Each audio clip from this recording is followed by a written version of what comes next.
Больше года назад я сняла видео о том, что посмотреть в городе Гродно за один день. Примерная самостоятельная экскурсия. Видео оказалось настолько популярным, что у него уже более 50 тысяч просмотров и все еще лидирует в поиске. Тем не менее, судя по количеству комментариев, вы просили еще снять один вариант самостоятельной экскурсии с другим маршрутом, но также желательно в центре и подробно уделить внимание более бытовым, вещам, где в центре города есть продуктовые магазины, туалеты, время работы наиболее интересных с точки зрения местного жителя музеев и мест посещения, интересные обзорные площадки и многое другое. Ну что ж, приступим. У нас в городе нет особых проблем с тем, где оставить автомобиль в центре. Да, иногда в час пик надо будет поискать место, но я лично не припомню случая, чтобы я не нашла, где припарковаться. И как вариант вы можете оставить свой автомобиль на стоянке улицы Доминиканской. Стоянка огромная и бесплатная, что немаловажно. Хотя справедливости надо сказать, что у нас только одна платная стоянка на Виленской, но как-то не пользуется популярностью. Вот здесь можете оставить автомобиль, вот локация. И мы пройдем с вами по улице Первая Рабочая, вдоль параллельно улице Большая Троицкая, вдоль старой застройки домов города и выйдем в очень атмосферный дворик. И здесь я покажу вам место, где можно перекусить. Здесь на Троицкой у нас формируется так называемая улица баров, что-то похожее на Забитскую в Минске. Здесь во дворике расположено много кафе, баров, и вечером на импровизированной сцене выступают приглашенные группы музыкантов. Играет музыка, огоньки, всеобщее веселье. Кто любит такой формат времяпрепровождения, где шумно, весело и много, добро пожаловать! Скучать вам здесь не дадут. Ну а если любите место потише, то всегда можно расположиться не на улице, а внутри заведения, не правда ли? Ну и другие локации вариантов, где поесть, я тоже сегодня покажу. Дальше мы пройдем вдоль улицы Большая Троицкая в направлении Пожарной Каланчи. Вот она там вдалеке виднеется, видите? На нее и ориентируйтесь. Городская застройка на этой улице формировалась на протяжении нескольких столетий, с 15 по 19 века.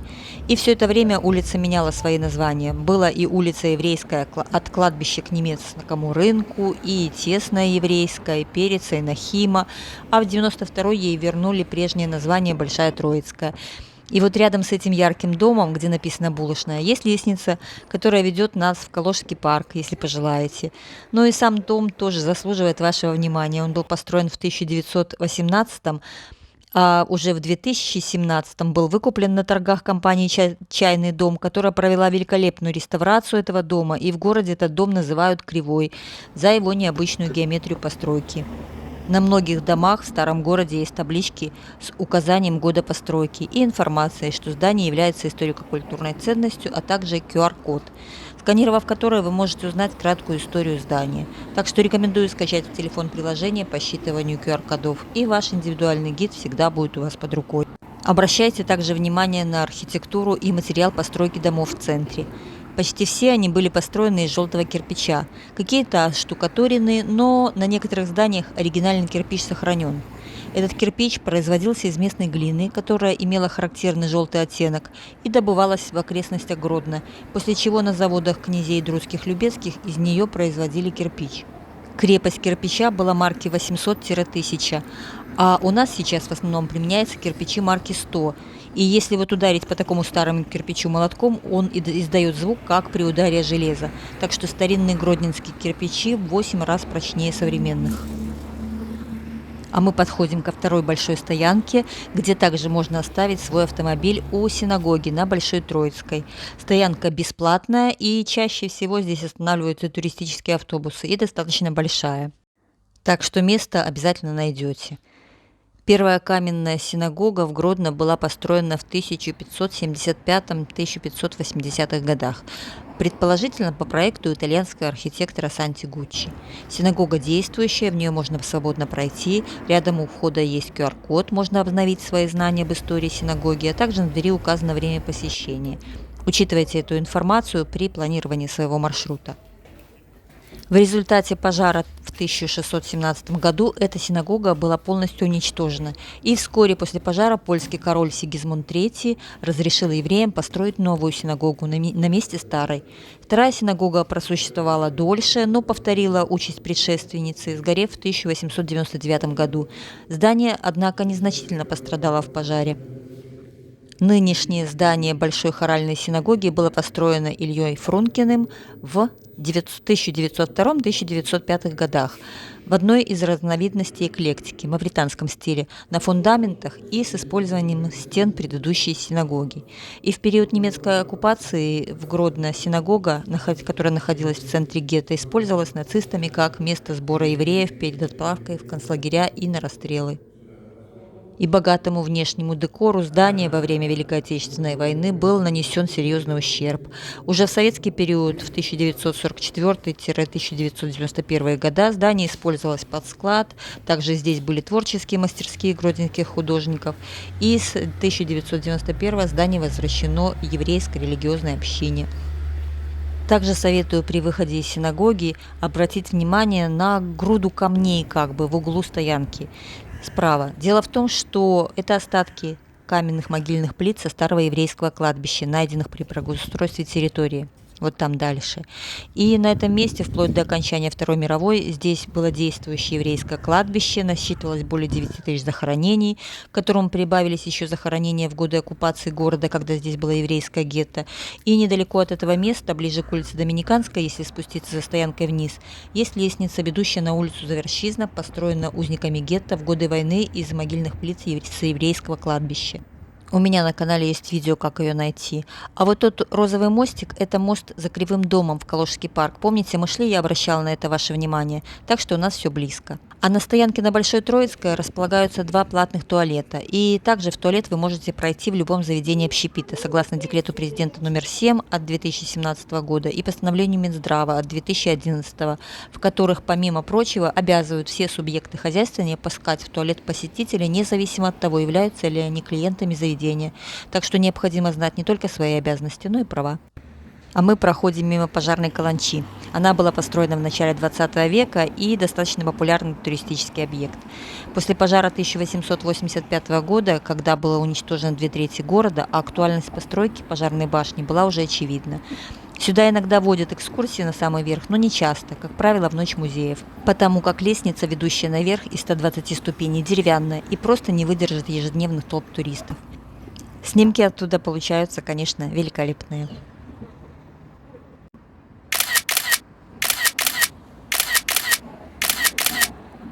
Ежедневно в 11:58 с вышки на башне гарнист играет мелодию дня, что собирает массу зрителей внизу.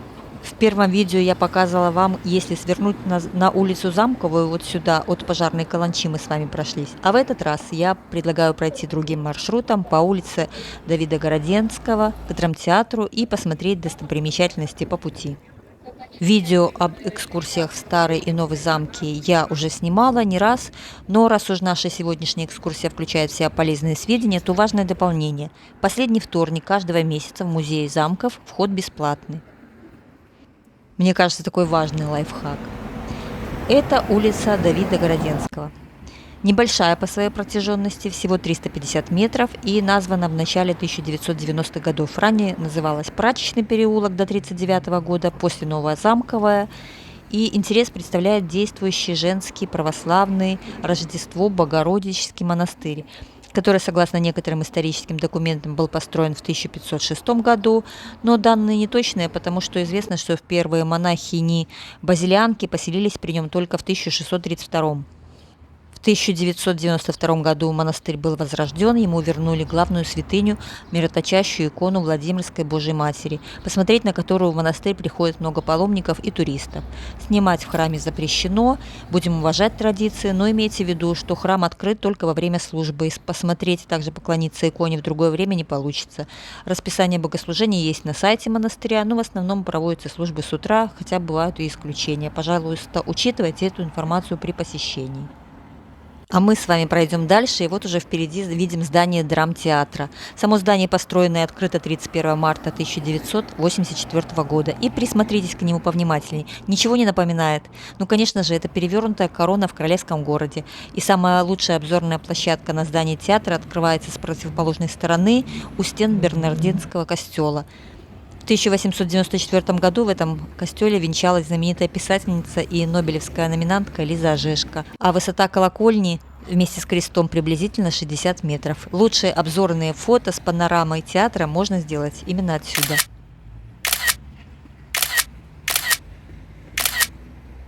Театр в виде перевернутой короны уже стал таким же туристическим брендом города, как пожарная каланча или водонапорные башни Кася и Бася. С изображением драмтеатра печатают открытки, календари, сувениры, и помимо спектаклей иногда проводятся экскурсии. И туда можно попасть, за кулисы, побывать на главной сцене и увидеть, как рождаются декорации к спектаклям.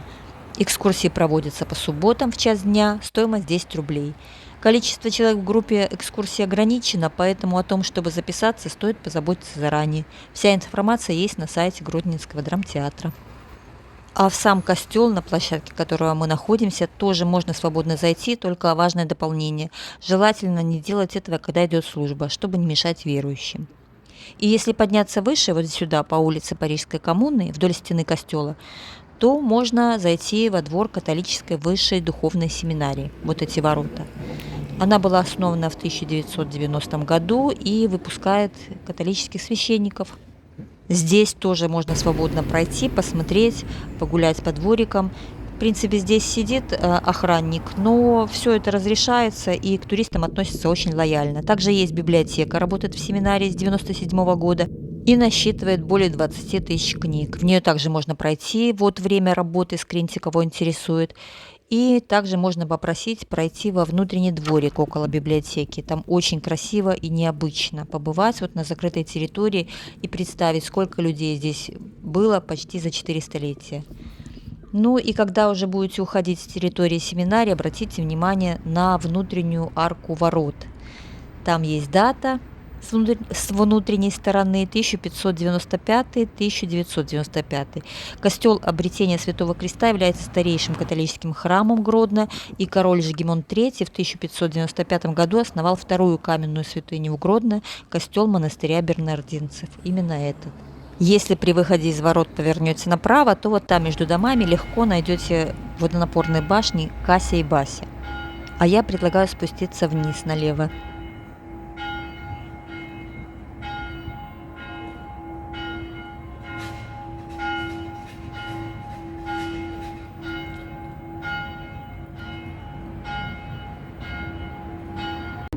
Я предлагаю спуститься к площади Советской и показать, что интересно можно увидеть там.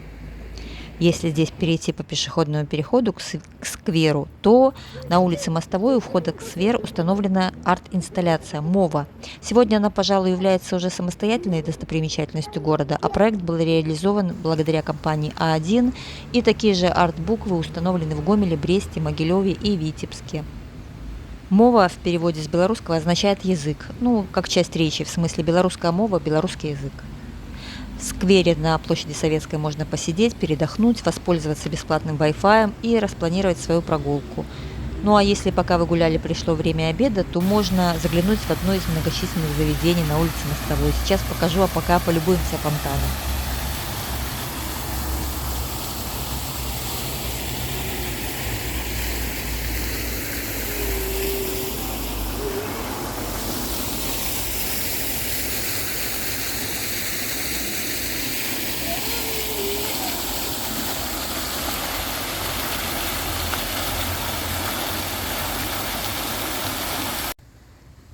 Гродненцам постарше вот это здание на Мостовой знакомо как бывшая перчаточная фабрика, а исторический дом номер 31 по улице Мостовая в Гродно известен как бывшая табачная фабрика семьи Шерешевских.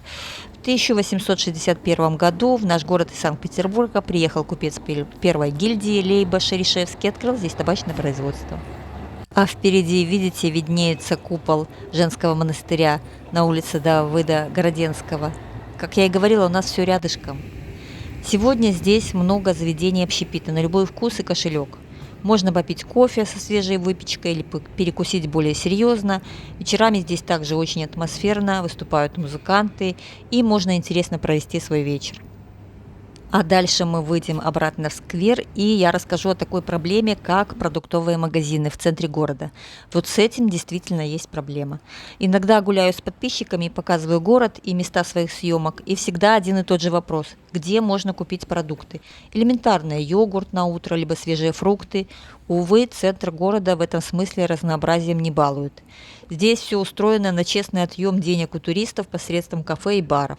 И вот они работают с 7 утра и далеко за полночь, а с магазинами напряженка. В центре только один более-менее большой, если можно так выразиться, по ассортименту магазин – это продовольственный магазин с названием «Батория». Расположен правее от отеля «Неман» и левее от Фарного костела, вот там впереди. Сейчас мы подойдем, я покажу поближе. И дальше ближайший магазин с похожим ассортиментом разных групп товаров находится на улице Карбышева. Запоминайте, это Карбышев в сторону областной библиотеки. А большой гипермаркет, где огромный ассортимент, в том числе овощей, только на улице Тимирязева, напротив зоопарка и ЖД вокзала.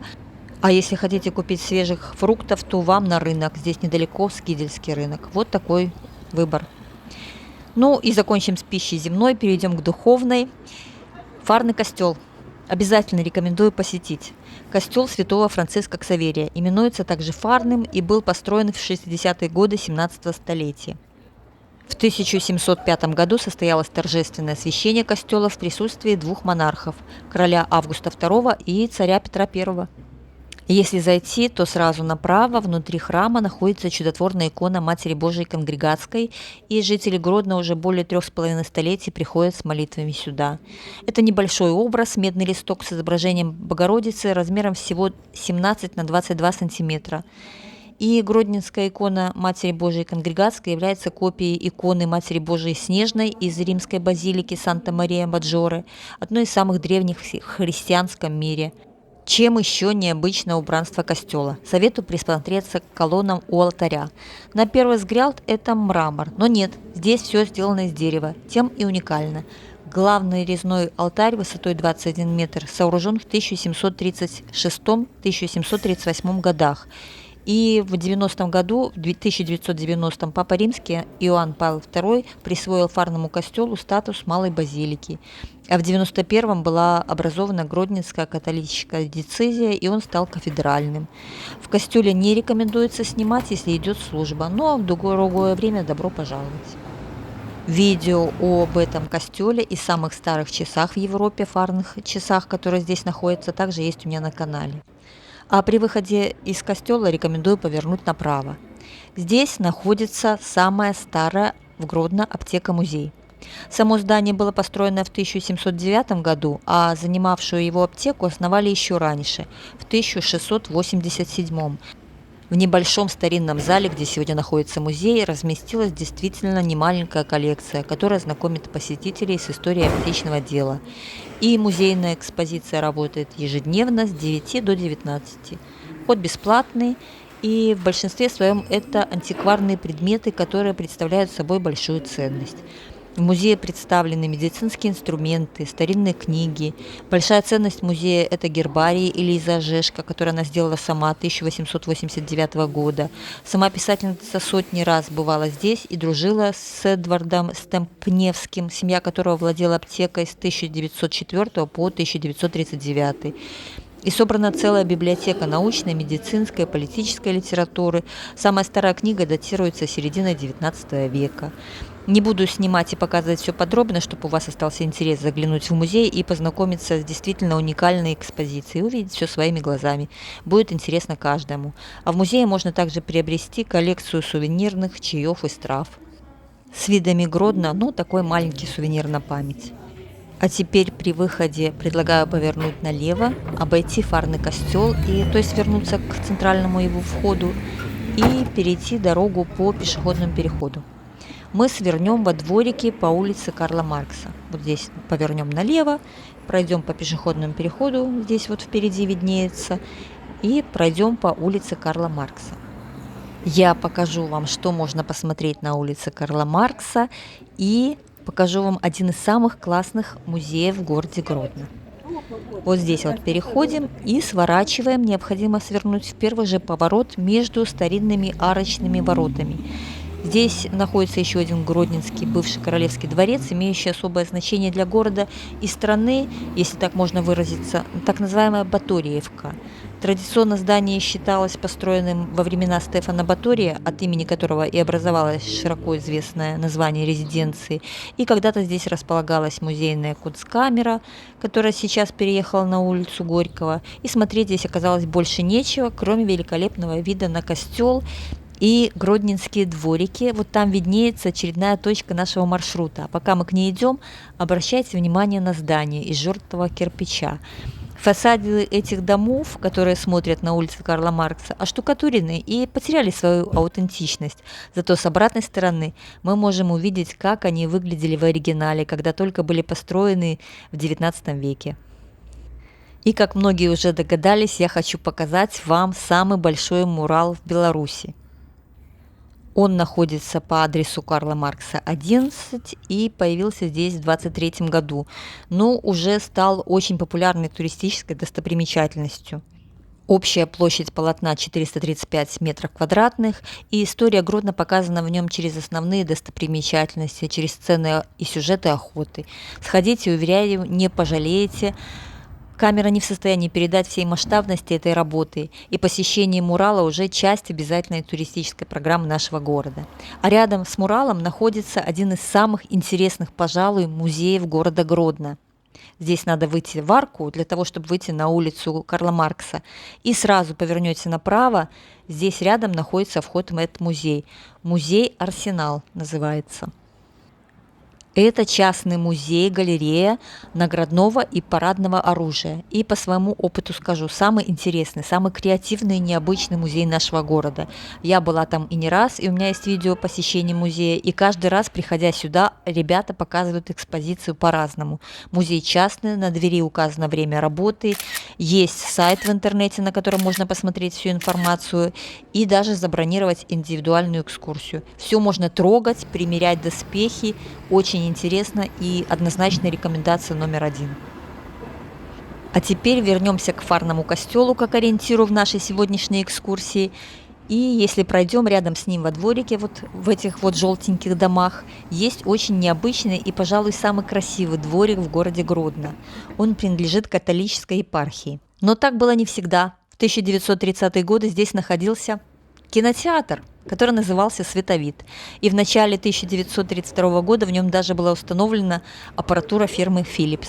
В конце 1939 года название кинотеатра поменялось на «КИМ», которая сохранилась здесь в первые послевоенные годы. Потом здесь был и клуб железнодорожников, и клуб строителей. В 1991 был разработан проект реставрации под торгово-гостиничный комплекс, но после затянувшейся реставрации все было передано католической епархии. Сюда можно свободно зайти и сделать великолепные снимки. Отсюда предлагаю отправиться на пешеходную улицу Советскую, к смотровой площадке на крыше торгового дома, который сейчас именуется ЦУМ.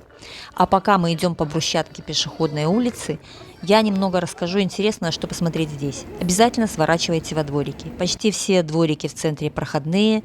Можно найти массу интересных, уникальных объектов, сделать великолепные снимки. Тут достаточно много баров и кафе. Заглядывайте, узнавайте новое интересное. Вот здесь рядышком есть во дворике такой желтенький автомобиль, желтый запорожец. Только что ребята делали фото на крыше много пивных бутылок, брали в руки, делали веселые снимки. Не бойтесь, не стесняйтесь делать фото, все можно трогать. Оно тут все для вас и поставлено, чтобы туристам было интересно. Ведь главная маркетинговая стратегия любого заведения – это вас заинтересовать. Так что вам везде и всегда рады. А мы дальше идем на смотровую площадку по старой брусчатке по Советской улице. И напомню, что брусчатка местами старая, ей больше 80 лет, а местами заменена на новую. Но разница не очень заметна, и предлагаю еще обращать внимание на дома. Посмотрите, какой надстроенный этаж в здании впереди слева. Это было сделано в 60-е годы в советское время по программе увеличения жилищного фонда. Тогда мансарды в домах перестраивались в квартиры и надстраивались целые этажи. И, как правило, заметно низким потолком по сравнению с другими этажами того же здания. И вот впереди очередная цель нашего маршрута – обзорная площадка на крыше ЦУМа. Когда-то площадка работала только по выходным дням и пятницам, но сейчас открыта каждый день, и какие великолепные виды оттуда на старый город открываются, я вам все покажу и расскажу. Заходите вот сюда, в центральный вход, и с левой стороны будет лифт. Там висит объявление, что обзорная площадка работает ежедневно с 10 до 23. Вход 2 рубля. Для посетителей кафе бесплатно. Я честно зажала в кулачке 2 рубля, чтобы не отрываясь от процесса съемок отдать денежку, но не увидела никого на крыше, кто бы у меня хотел ее взять. Так что прошла, что называется, на халяву, то есть даром. И вот посмотрите, уже отсюда, даже в лифте, великолепные виды на черепичные крыши.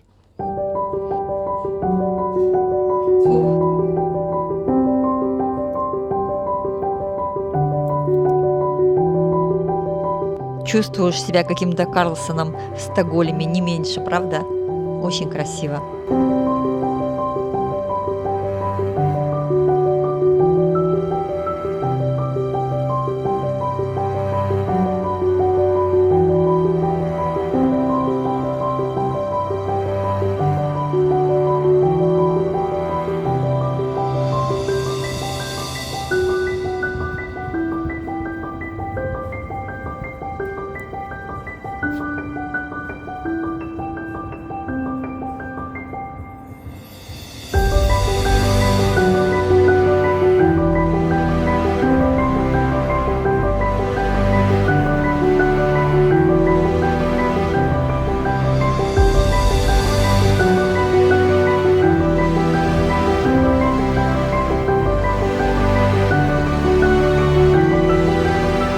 Можно обойти площадку вокруг, ну и, наверное, у каждого туриста почти есть вот такие фото с крыльями ангела.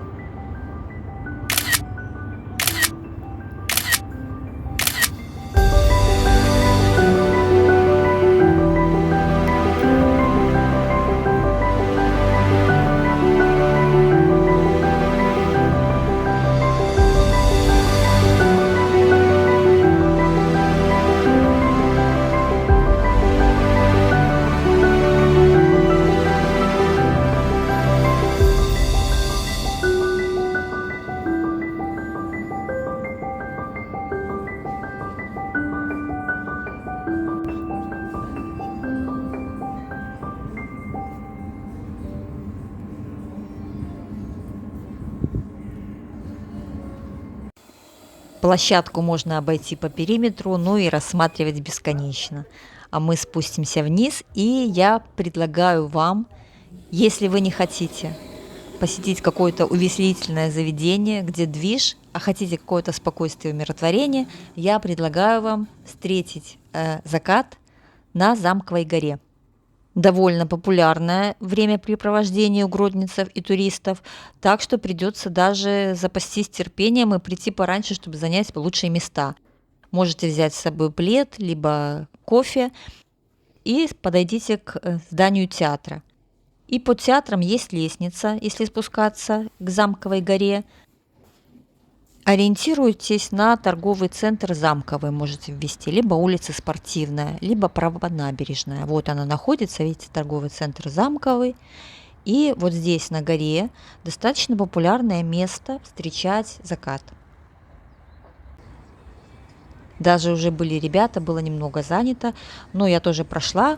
У меня был с собой плед, кофе, и посидеть, посмотреть на эти великолепные виды, конечно, дорогого стоит. Если видео понравилось и было интересно, было полезно, ставьте лайк, подписывайтесь на меня, пишите комментарии. Можете задавать вопросы в Инстаграме, я тоже там очень быстро отвечаю.